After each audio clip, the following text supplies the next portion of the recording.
சிறிது நேரத்திற்கு முன்பாக பேசிய முன்னாள் முதல்வர், அவையின் மூத்தவர் அண்ணன் ஓபிஎஸ் அவர்கள் சட்டமன்றத்தின் கண்ணியம் குறித்து நமக்கெல்லாம் சொல்லிக் கொடுத்திருந்தார்.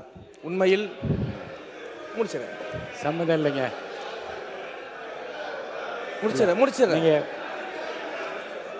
சொல்லிடுறேன். இல்லை என்ன அதையெல்லாம் முதல் முறையாக சட்டமன்றத்திற்கு உறுப்பினராக வந்திருக்கக்கூடிய நாங்கள் கற்றுக்கொள்ள தயாராக இருக்கிறோம். அதில் எங்களுக்கு எந்த விதமான ஆட்சேபனையும் கிடையாது. அதே சமயத்தில் அண்ணா சொன்ன கடமை, கண்ணியம், கட்டுப்பாடு என்பதையே தன்னுடைய மூச்சாக வைத்திருக்கக்கூடிய மாண்புமிகு முதல்வர் அவர்களும் அதற்கான கருத்தை இப்போது தெரிவித்து விட்டார்.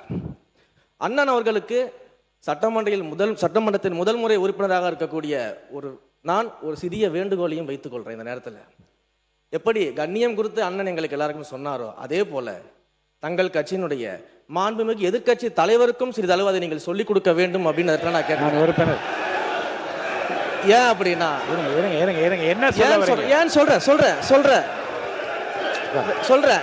ஏன்னு சொல்றேன், சொல்ல வரான்னு கேட்ப, இருங்க, காரணத்தை சொல்றேன். 8 கோடி மக்களின் பிரதிநிதியாக இருக்கக்கூடிய மாண்புமிகு முதலமைச்சர் அவர்கள் அவைக்குள்ளே வரும் பொழுது அமர்ந்திருக்கக்கூடிய எதிர்கட்சி தலைவருக்கு அந்த கண்ணியத்தை சொல்லிக் கொடுத்து 8 கோடி மக்களின் முதலமைச்சருக்கு அந்த மரியாதையை தர வேண்டும் என்ற கண்ணியத்தை சொல்லித்தர வேண்டும் என்பதை பேரவைத் தலைவர் வாயிலாக தெரிவித்துக் கொள்கிறேன்.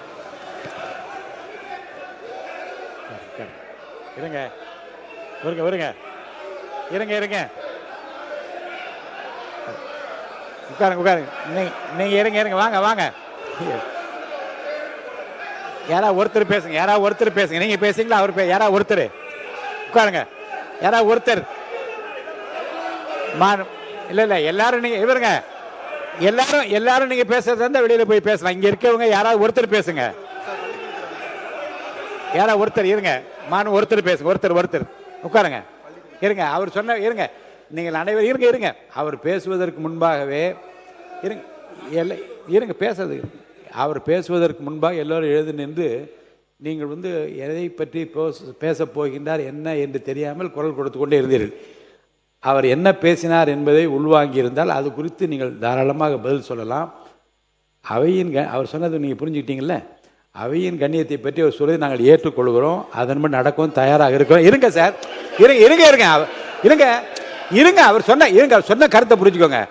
மாண்புமிகு முதலமைச்சர் வருகிற போது எல்லோரும் எழுந்து நின்று வணக்கம் தெரிவிக்கிறோம். எதிர்கட்சி தலைவர் உட்கார்ந்தே இருக்கிறாரே என்று அந்த கணிதத்தை அவர் சொல்றாரு. தப்பா ரைட்டா அது சொல்லுங்க, அதுக்கு பதில் சொல்லுங்கன்றேன்.